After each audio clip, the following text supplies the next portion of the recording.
آج میں آپ کو نبی پاک صلی اللہ تعالیٰ علیہ وآلہ وسلم کی ایک بہت ہی پیاری ادا، یعنی آپ صلی اللہ علیہ وسلم کا تربیت کرنے، اصلاح کرنے، کسی کو سمجھانے کا جو انداز مبارک ہے نا، اس کو کچھ ہم ڈسکس کرتے ہیں، کیونکہ ہمارے یہاں ایک ہے کہ کسی کو کوئی سمجھانے کا طریقہ ہم اگر غور کریں تو کئی ایسے جن کو سمجھانے کا طریقہ نہیں آ رہا ہوتا، بڑا عجیب انداز ہوتا ہے۔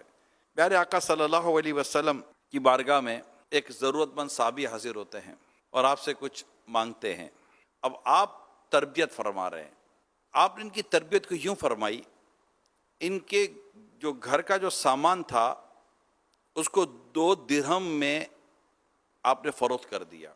آپ نے فرمایا 1 درہم سے غلہ یعنی اناج خرید کر اپنے گھر والوں کو دو، کھائیں گے پئیں گے، اور 1 درہم کی کلہاڑی خرید کر میرے پاس لاؤ۔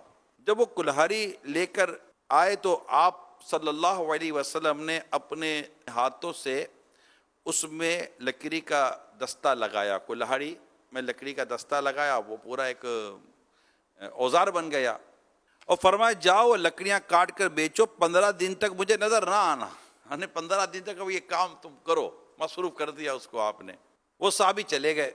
15 دنوں کے بعد انہوں نے 15 درہم کما لیے۔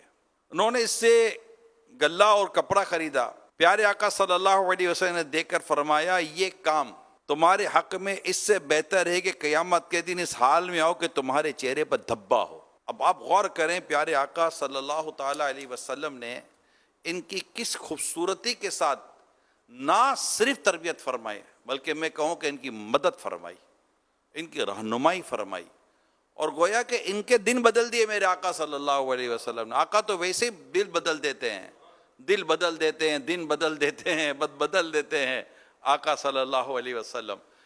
تو ایسی کرم کی نظر فرما دی اور قیامت تک کے لیے کتنا خوبصورت درس دے دیا محنت مزدوری کا۔ آپ سوچئے کہ نبی پاک صلی اللہ علیہ وسلم نے کیا کیا، آپ نے اپنی طرف سے نکال کر عطا نہیں کیا۔ یہ بھی ہوتا، کیا کمی ہے نبی پاک صلی اللہ علیہ وسلم کی؟ 2 جہاں کے خزانے دیے ہاتھ میں خدا نے، تیرا کام ہے لٹانا مدنی مدینے والے۔ سبحان اللہ۔ جو محنت مزدوری سے جی چراتے ہیں، کبھی ان کو کوئی بات یا کام کرنے کا مشورہ دیا جائے تو کہتے پیسے نہیں ہیں۔ یہ ایک عام پرسپشن ہے جو قوم کے ذہنوں میں، یار پیسے نہیں ہیں، ہم غریب آدمی، ہم کہاں سے کاروبار کرے گا۔ بھائی وہ ان کے پاس پیسہ ہے یار، اب مالدار لوگ ہیں، جو چاہیں کر سکتے ہیں۔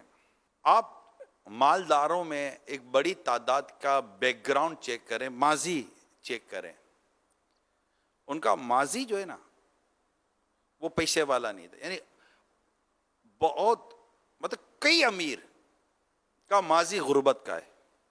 کبھی ان سے سب بیٹھتے ہیں نا تو وہ اپنی وہ 60-65 سال کی جب کہانی سناتے ہیں نا، اس سے سارا پتہ چل جاتا ہے کہ کیسے ہوئے۔ تو یہ کیسے ہوئے؟ محنت مزدوری کر کے ہوئے۔ شروع میں پیسہ ہونا ضروری نہیں ہے، جذبہ ہونا ضروری ہے، محنت مزدوری کرنا ضروری ہے۔